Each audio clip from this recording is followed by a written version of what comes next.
Assalomu alaykum hammaga. Meni ismim Abdurahmon.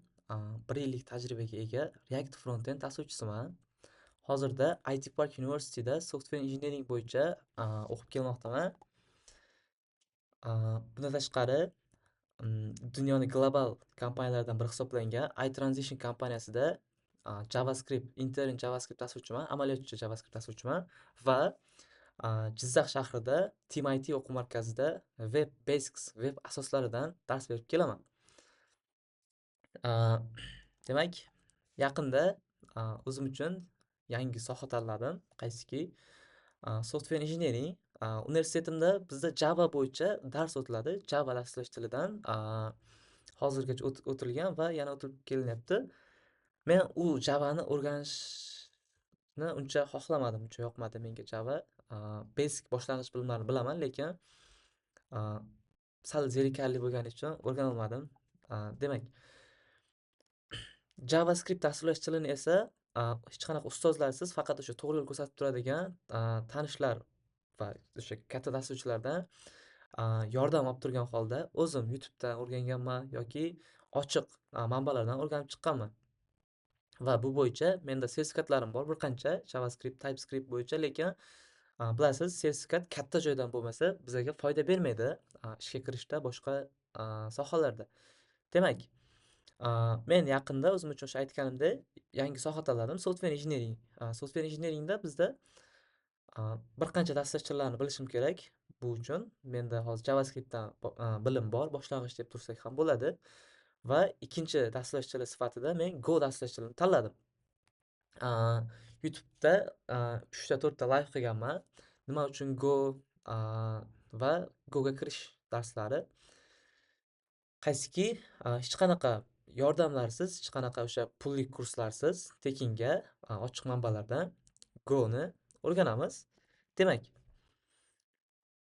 bizda bu uchun, bu o'sha o'rganayotgan ma'lumotlarimizni saqlab borish uchun veb-sayt kerak bo'lar ekan. Sababi o'sha boshqa odamlarga foydasi tegishi uchun. Misol uchun, kontentni YouTube'da layv kontentimizni ko'rmaydigan bo'lsa, misol uchun o'qishni yaxshi ko'radiganlar bor va kontent ko'rib o'rganadiganlar bor. Va o'zim uchun ham note sifatida o'sha qoralama yoki o'sha daftar sifatida veb-sayt qildim. Qaysiki goku.uz.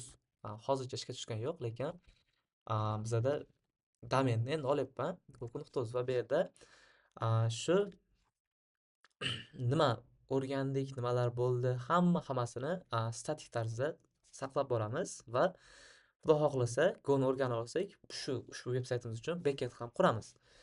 Demak, bizda hozircha shunchaki ma'lumotlar turibdi, bularni to'g'rilaymiz hali. Demak,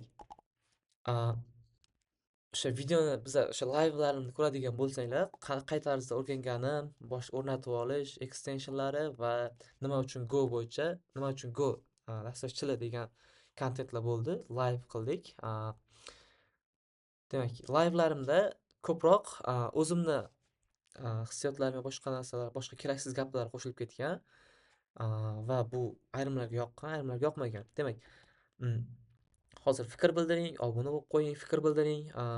Shunaqa tarzda davom etsak qanday bo'ladi, yoki agar sizga yoqmasa, biza bemalol o'sha o'rganish jarayonimizni o'zgartira olamiz. Bizada tomoshabinlar bizda tomoshabinlar o'qituvchi va men o'quvchi bo'laman. Kontent asosiy maqsadi. Va men o'yladimki, hammaga qay tarzda o'rgansam o'sha dasturlash tilini tekin manbalardan o'rgansam, hammaga aytib qo'ydim endi, o'rganmasam bo'lmaydi. Va shu bo'yicha ham o'ylab chiqilgan kontent maqsadlaridan bittasi shu. Aytib qo'yib turib, o'rganish. Va mana bizada veb-saytini Next.js orqali quryapmiz. Kontribyutorlar, qaysiki hissa qo'shuvchilar bo'ladigan bo'lsa, bemalol yozishingizlar mumkin. Bizada mana veb-saytimiz уже landing page tayyor va buni biz ancha o'zgartiramiz hali. Demak, obuna bo'lib qo'ying, kuzatib boring. Qani nima bo'lar ekan? Qanday o'rganamiz biza yangi sohani, yangi dasturlash tilini hech qanaqa ustozlarsiz?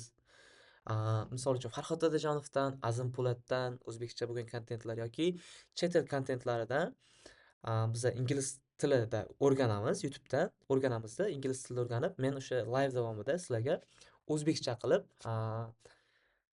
tushuntirib ketaman va hamma narsani biza videoga saqlab olamiz, layv qilib va hammasini o'sha veb-saytimizga joylab olamiz. Bizda guruh bor, Golang /uzbek /community va savollaring bo'ladigan bo'lsa, boshqa narsalar bo'ladigan bo'lsa, o'sha yerda bemalol berishlaring mumkin. O'sha guruhda a, Goku veb-sayti uchun hissa qo'shuvchilar bo'lsa, bemalol aloqaga chiqishlari mumkin. Kontentimizni biza bemalol o'zgartira olamiz shaklini. Bu bo'yicha fikr-mulohazaga a, ochiqman. A, Tanqidlarga bemalol fikrlaringni bildirishlaring mumkin. Obuna bo'lib qo'ysangiz xursand bo'lardim.